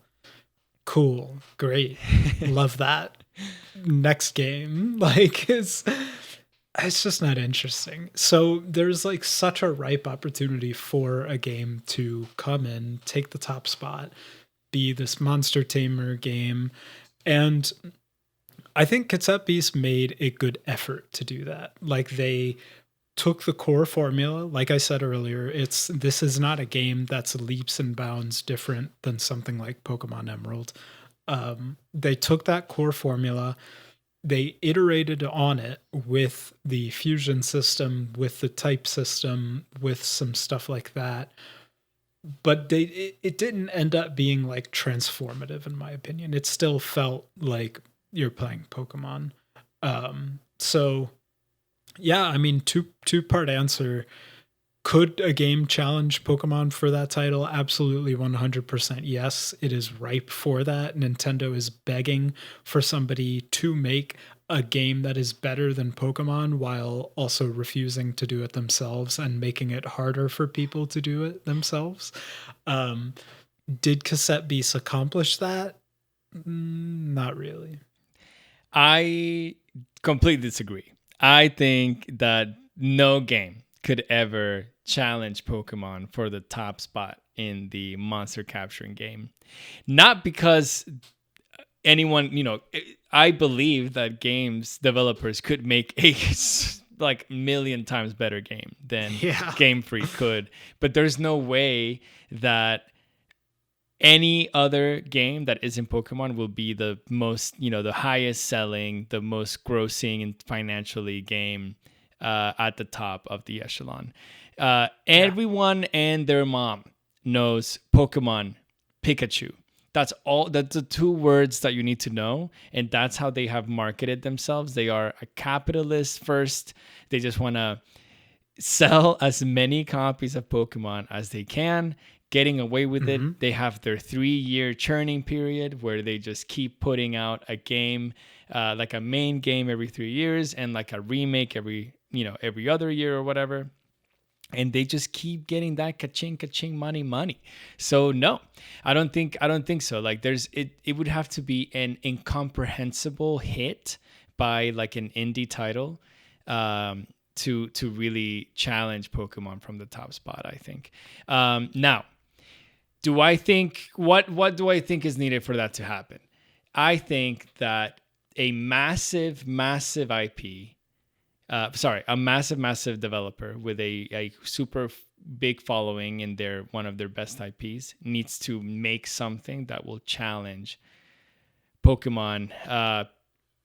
but that is just never going to happen. For example, let's say that Naughty Dog is like huge right now, and they've done like the Spider-Man's games and they have, right? They do the Spider-Man? Naughty Dog? No, that's Insomniac. Oh my god, I'm so cooked. Remove my gamer card, please. Here you go. But let's say Insomniac. Wait, are you sure? I'm pretty sure. Okay. You know what? Do you I'm want a about live to, fact check? I'm a Insomniac. Well, we're keeping this in. Keep it in. Insomniac. Let's see what games they've made. Wait, oh my god. I don't think I spelled that correctly. Oh my goodness. This is they good made radio. They do. God, you're so good. They made Ratchet and Clank, Spyro Resistance, Spider-Man. That's good. Okay, never mind. What did Naughty Dog do? Last of Us? Uncharted, Last of Us. Yeah, that's been their big work the past few years. Sorry, we completely lost the plot. Ben and I completely lost the plot. Okay, a massive game developer, let's say FromSoft, whatever. They're not, can you imagine if FromSoft like tomorrow is like, hey guys, we're gonna release a Monster Taming Souls like people. I can't imagine it, but I would love it because it would be transformative, dude. For you maybe, but I feel like the actual FromSoft and like enjoyers, like the really really like we want pure gaming, like they're not going to Pokemon will still outsell that, and it won't work. But I think if FromSoft does a monster capture game, it'll be the closest to giving Pokemon a challenge at the top spot as any other, developer could do. Does Cassette Beast have any of those qualities? Yes. Remember I told you I lost my train of thought in the first half? It's back. I think the way that this developer presented Cassette Beast, to me, it lends itself to the possibility or the actual like real possibility of them doing Cassette Beast 2 or whatever like sequel, because they just poured so many different things and so many different mechanics into this game, and they spend so much time trying to teach them to you, even though you're smart, Ben, and players are smart, and we can figure things out without like a million tutorials, just like in Pokemon, they didn't have to tell me that, flying beats fighting, even though it's not super intuitive, the flying beats fighting, but I just figured it out because I played the game, but they go to such lengths of explaining their game that I think they're like going to build on top of it after that and make a second one. That's what I was thinking. So I don't know. We'll see. Can they make a second one? I hope so. I mean, I think Cassette Beast was relatively successful, so I think they can make one.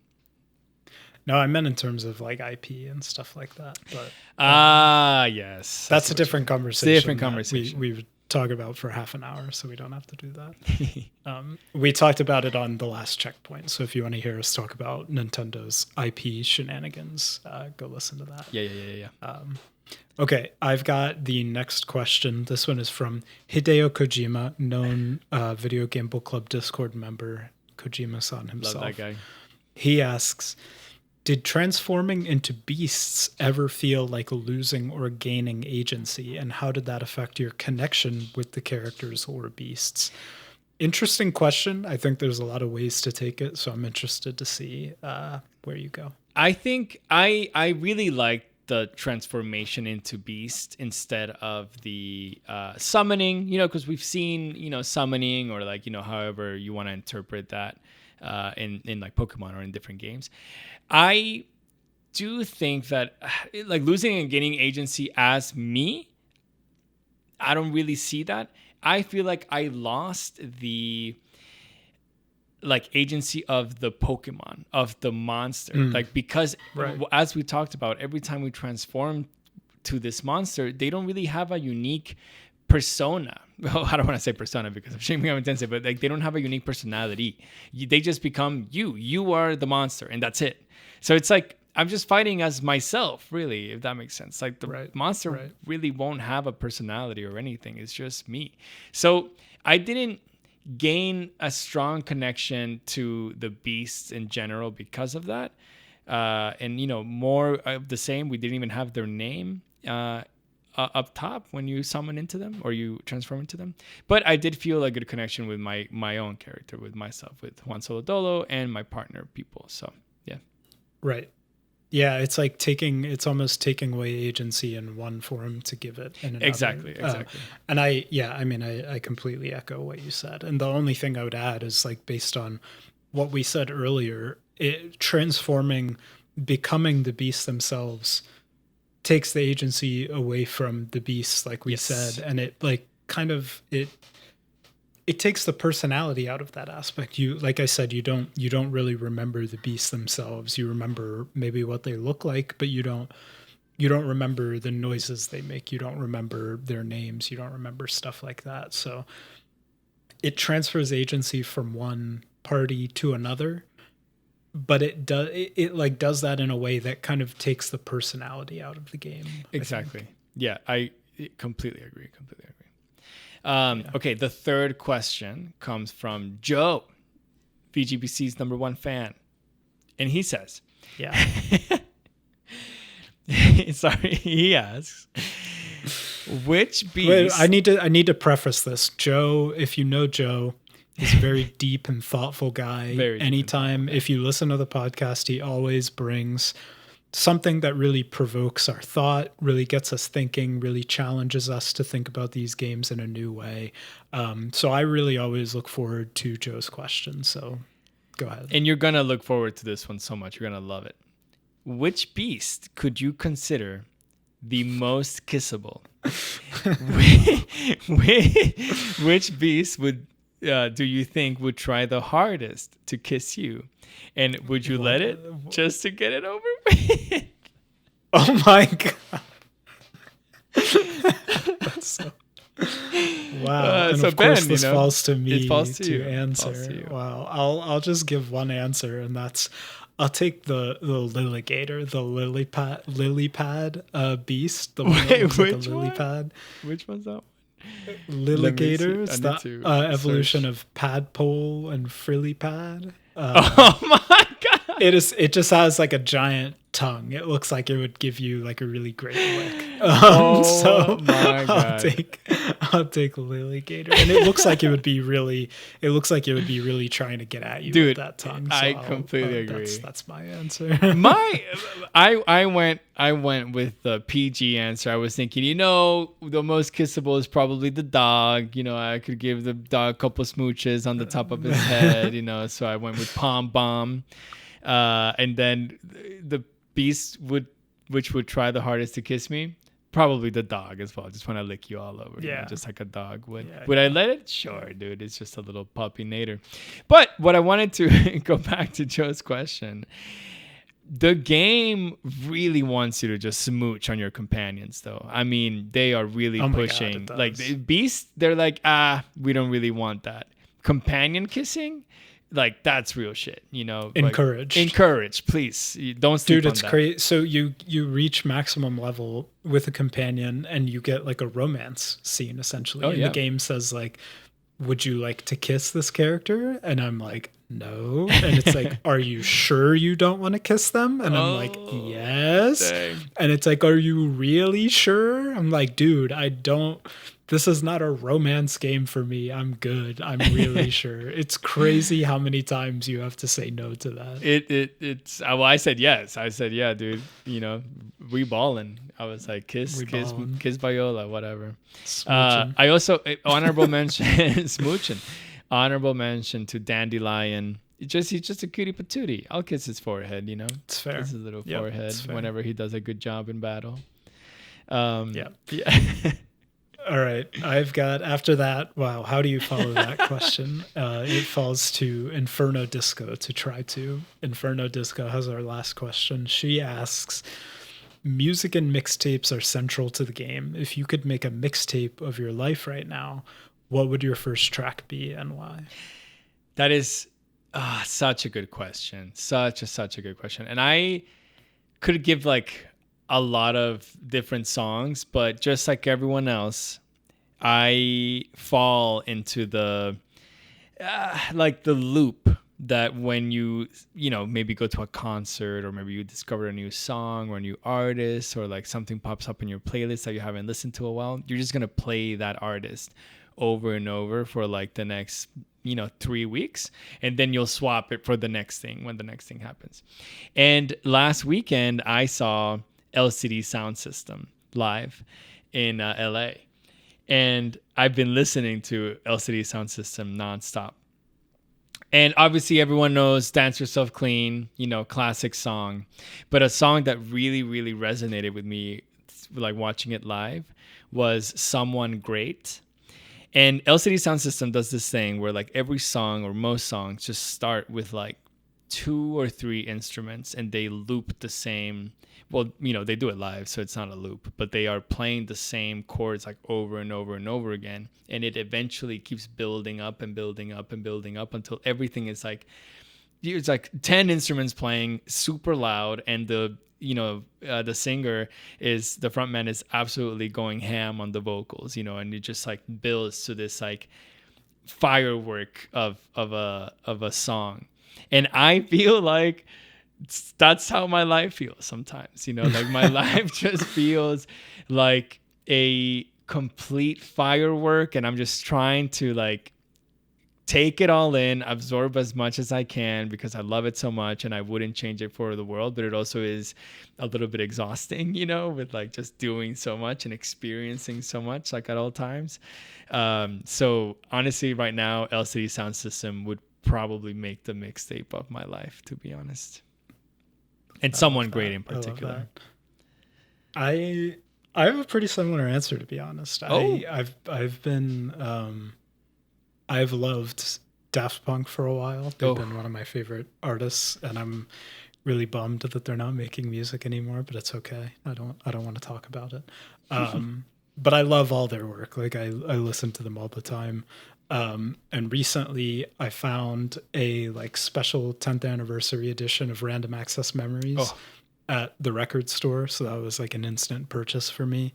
And I was playing it this past weekend, and what an unbelievable album. Every track is such a banger, like front to back, just total bangers. But for the context of this question, I would say the one off that album that stands out to me is Touch. It's like this really long ballad about connection and touch and emotion. But like you said, the song goes through so many phases of like these really pretty lulls and then these really chaotic highs with all this instrumentation and all this noise, and it kind of comes back down. So yeah, I don't know, it's like a really apt representation of life, like your life, my life, all of it. It can be chaotic, it can be beautiful, it can be all this stuff, but it kind of comes together in one cohesive song. So that would kick off my mixtape. I really like this question because I love like thinking about your own life in different ways, and I feel like Inferno always brings that to the table because, and without any, she's not afraid to ask those questions. Like, how would we spend like the last day, before we die or something? That was a really good one. It really makes you appreciate what you have and appreciate like, your friends, your family, and your just your life in general. Being a little bit cheesy right now with Benny, but yeah, I don't know. I love to think about it, and putting your life in terms of a song, it makes it even more beautiful because everyone loves music. Like there's like no one in the world that doesn't like music. And if just hopefully everyone that is listening can pick a song or think about a song that makes them think about their life and they think that it's beautiful. So I really, really appreciate that question, Inferno. My question to you, Ben, is I talked about that, this developer could make a sequel to Cassette Beasts. And my question to you is, if this game was releasing, let's say 6 months from now, would you play Cassette Beasts 2?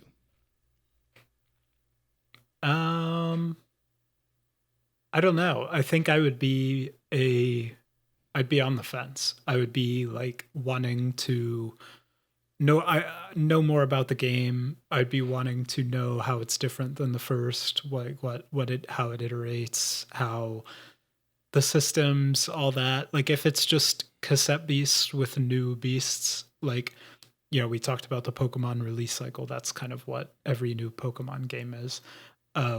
If it's like that type of new release, I'd be a pretty hard pass, I think. Like I would just, there's probably something else I would prefer to play instead. If they iterated on it in some meaningful way, if they like really explored one of the areas of the game that we liked and it seemed like kind of a new kind of thing, new experience, then yeah, I might be willing to give it a shot.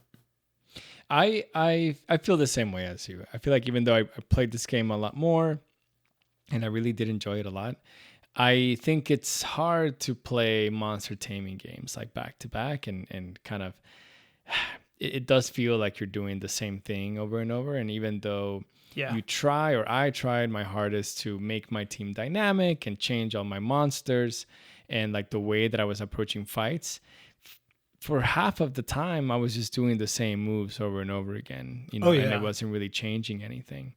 And so much so that I started fleeing. I was fleeing half the battles that I was encountering because I was like, same. Whatever. Just want to get to the next thing. So, and it's not Cassette Beast's fault. It's just I would probably do the same in other games, in other monster taming games. I think there's just a point in it where it just plateaus for me.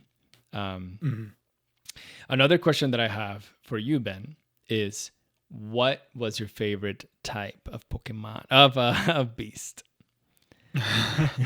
I mean, I have to say poison. Like the Medusa Beast carried me so hard. Like you get the poison stacks on the boss and then you basically just have to not die and they'll tick out eventually. So I would just like get the poison stacks going. I would put in some Pokemon that have like really high dodge or like parry or something like that. And then it would just kind of a waiting game. So that the poison type and electric type, I would say are the two I use the most for sure.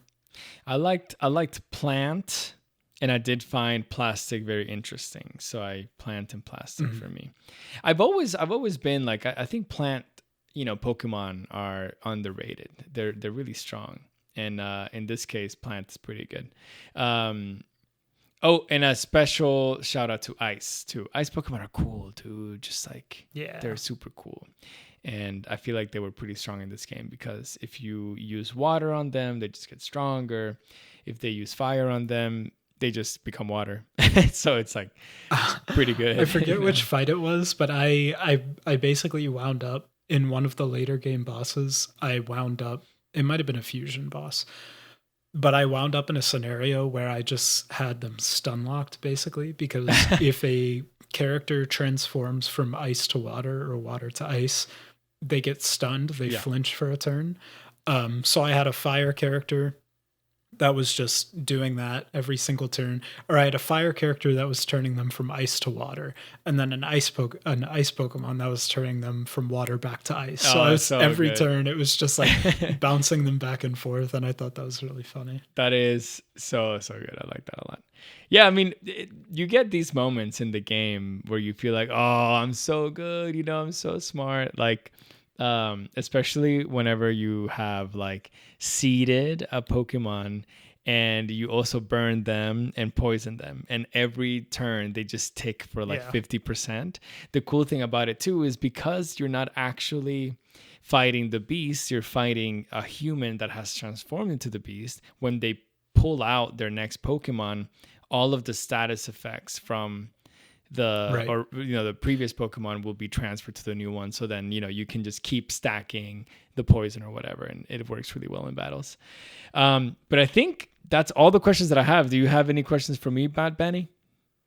No, I feel like we covered it mostly with kind of the intermittent questions throughout, and then the viewer questions as well. So my only question for you is, what are we grading this game?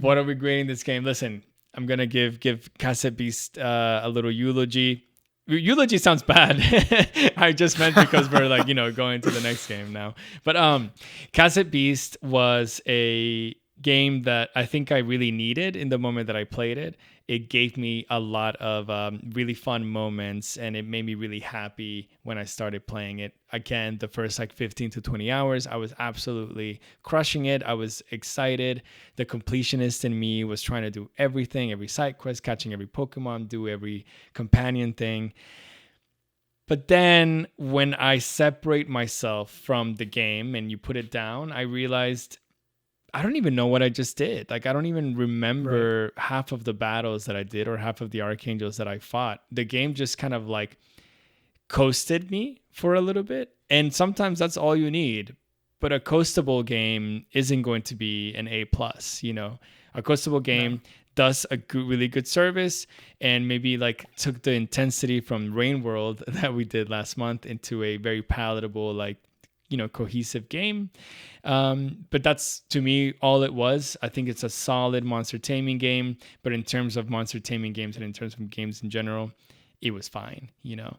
So I give Cassette Beast like a C plus, like a 7.5, you know, 7-ish, 7 to, yeah, something. Yeah, that's fair. I have a lot of the same thoughts. I think the big thing for me is just like it's so much about how the game grabs you. And Cassette Beast just like never really did that for me. Like there's areas of the game that I enjoyed more than others. But like, you know, you and I were talking earlier today, and I was saying, you know, I started playing Hollow Knight Silksong a couple days ago. And when I'm not playing Hollow Knight Silksong, I'm thinking about Hollow Knight Silksong because I'm like, I need to, you know, go explore that path that I didn't go down, or, oh, I've got this boss coming up, or, oh, I've got to go find this tool or whatever. I'm thinking about it. And like when I sit down at the end of the day and I've got my hour, half, 2 hours where I can play at the end of a day, I'm like locked in. I'm ready to go. I'm like, man, I'm so excited. Cassette Beast, like it felt like I was just kind of putting in the hours, basically. Sure. Like I would put the game down and it was like gone. I was like, I'm not really worried about it. Basically, I'm gonna finish the game. I'm gonna play it, but I'm not like, I'm not really there for it, basically. And it's not to say I didn't like the game, because I did like aspects of it, but it just, I don't know. I think I kind of said it earlier. Like it playing this game made me realize that I've just kind of moved on from the genre. And I think it would take a pretty significant upheaval of it to get me back into it. So yeah, I would say like, I don't want to give it too bad of a grade, just because like I respect it for the product that it is. So I think I'll just say like C- and call it a day. C- and call it a day. Listen, I think the problem that we created for ourselves is that we made this book report system because of Video Game Book Club, you know, because it goes together. Yeah.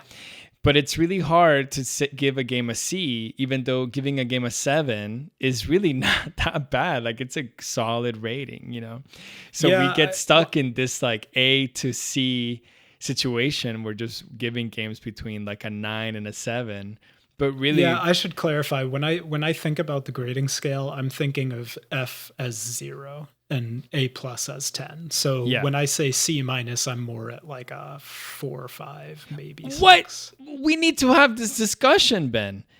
That's it. Oh, okay. That's the discussion. That's the discussion. Because in my head, I'm like, F is like 3 and under. Like a D is like a, I don't know, 4 to 5. A C is like a 5.5-ish to like 7. B maybe 7.5 to 8.5. I mean, I don't know why I'm doing the whole tiers. Live right now for your entertainment. Sorry. Is there a curve? No curve. No grading curve. A C. Like I want to give this game like a solid, like a 7. Yeah, 6.57 is really where I'm. Okay. At. Yeah. Yeah, I would say I'm just below that. I'm like 5.5, 6. Okay. I like it. What I was gonna say. Okay, wait. Before we put a bow on Cassette Beasts, this is the perfect game to play while watching something, or like while your partner or spouse or roommate or whatever is watching TV, or you, if you want to watch a soccer game, excuse me, if you want to watch a soccer game, or if you want to, I don't know, put some TV on or whatever, and you play this on your Steam Deck or something portable or Nintendo Switch, then it's a great game to have because you don't really need to pay that much attention to it. Whereas Silksong, you can never play Silksong by while watching something else. Like you have to be super locked in. So if you want that coasting game, this is it for you. Yep, agreed. Get it out of here, Ben. Cassette Beast, we're done. Now, why don't you tell me what happened last week during our weekly Buena La Game stream? Because we had a really interesting day. We did. So like I said earlier in the episode, every third month in Video Game Book Club is a community vote. This coming month of October is a community vote. And of course, it overlaps with October, Halloween, spooky season, all of it. So this community vote had a little extra juice behind it, I would say. So we got a lot of really good recommendations. Everybody in the community, lots of people submitted requests. We put all the requests in a poll in the Discord and we shipped it. We said, JP and I are not going to vote. This is to the community. Everyone's going to vote. We'll pick the winner. And there was an early front runner. So Alien Isolation, early front runner, had a lot of votes. Call it 7 or 8 votes, 6 or 7 or something. And another game recommended by our very own Inferno Disco, whose question you heard earlier, called Lorelei and the Laser Eyes, was also recommended. And it's, I believe I've heard it said that it's Inferno Disco's favorite game. So she was very excited to be submitting it. Having us play your favorite game has become sort of a rite of passage in the Video Game Book Club Discord. Definitely. So she was very excited to be submitting that. But Lorelei didn't have very many votes until some new members joined the Video Game Book Club Discord, and they were mutual friends with Inferno Disco. And all of a sudden, the vote for Lorelei and the Laser Eyes shot up and tied Alien Isolation. So we had a runoff on our hands. So we narrowed it down to the 2 games and we had a runoff. It was neck and neck until the polls closed. JP and I, we stream once a week. Normally we opened the stream with like a breaking news animation and music. We were wearing ties. It was very funny. We announced the winner. So with all that drama, the runoff, election tampering, everything, the winner of the community vote was Lorelei and the Laser Eyes. So that will be our October spooky season game of the month. Spooky season. And Lorelei and the Laser Eyes, different than Alien Isolation. Alien Isolation is maybe like a stark, like shock horror probably, whereas Lorelei is more like a very ambient, spooky game that really will make you go crazy, I've heard, because the puzzles are so difficult and you really need to keep track of so many things. Boy. So Ben, why don't you tell us a little bit of what Lorelei and the Laser Eyes is, if you know? I don't know. I really don't. I hate that I don't, but I don't. I can read to you off the Steam page. I got you. Listen, here we go. Lorelei and the Laser Eyes. You ready? Yep, I'm ready. It says, Lorelei and the Laser Eyes is a 2024, so pretty recent, puzzle game developed by Simogo, published by Annapurna. Wait, okay. That didn't really say anything. That's the same publisher as Outer Wilds. Annapurna always pulls out bangers, dude. The player controls a woman participating in a mysterious project. What? Yes, housed in an old mansion. A woman. A what? She must explore the mansion to find out what is happening. Sorry, that was so funny. While the situation becomes progressively more dangerous and surreal, the game features more than 150 puzzles, which can be completed all in a non-linear sequence. The game is played from a third-person perspective, and the player can interact with various characters and objects. So it's basically a gigantic, spooky puzzle game that it becomes more and more crazy and dangerous, apparently. So Super, super pumped to play it. We have been kind of on a puzzle game roll, but not like specifically. Like every game that we play has all these puzzle mechanics, and I feel like, are we getting a name for ourselves of being puzzle boys, or what is happening? No, I wouldn't say so.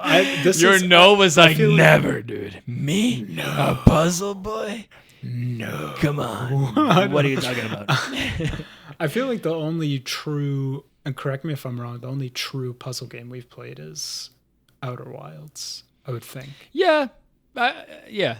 I can see that. I feel like a lot of the games that we have, the games have puzzle components, but they're not puzzle games. No, they're not puzzle games. Whereas you're right. this is a puzzle game. And I'm nervous about it. Like that adds a level of stress to the video game book club experience. That does, it's like, dude. I don't want to feel dumb when I'm trying to complete the game, by the end of the month and all this. So Ben has a PhD. I'm looking forward to it. Bro is not dumb. He's gonna use the I'm not dumb, but I'm dumb. Method. But I'm dumb, if that makes sense. Yeah, me too. I mean, if you saw me play Hellblade's kind of like a puzzle game, but it's not a puzzle game. Yeah. If you saw me play Hellblade, bro, I missed so many of the little symbols that you were trying to do, and like the Twitch chat always had to correct me and give me to the wrong direction. But we're going to do a really good job at Lorelei and the Laser Eyes. Ben really and I are very, very excited to play this game. If you are excited to play this game, then obviously join the Video Game Book Club Discord, talk about the game with us. I started listening and hearing that people are playing this game, and let me call them out. They're not talking about the puzzles in the Discord. Listen, I know that you're trying to spare us from the spoilers, but there's just a spoiler tag. Just spoiler tag that bad boy and let us know how you're feeling with the puzzles, because I love when the chat is full of discourse on the different, games that we're playing. So bring that conversations in. I think, a bunch of people are going to play this game, including obviously Ben and I. And if you want to catch us playing it, we'll try our best to stream more than once a week and give you a little bit of a sneak peek into Lorelei and the Laser Eyes, but it will be difficult as we're approaching the holidays. It's tough to get on, Yeah. That's it. Okay. Yeah, I thought you had something else to say. On the stream. No, we've been doing a playthrough of Split Fiction, so we've been playing that once a week. If you haven't seen that, so. Yeah, I don't know. I would love to stream this game. It would be, you had that experience of playing Hellblade, which is more of a puzzle game with the chat, and that was fun for you. But I did almost all of Rain World too on stream. It's just tough, like, because I want to do the first stream of Lorelei and the Laser Eyes on stream, but I don't think I'll be able to in the next week. So it's like, well, but I want to start the game, So it's like, I think I'm just gonna have to go for it.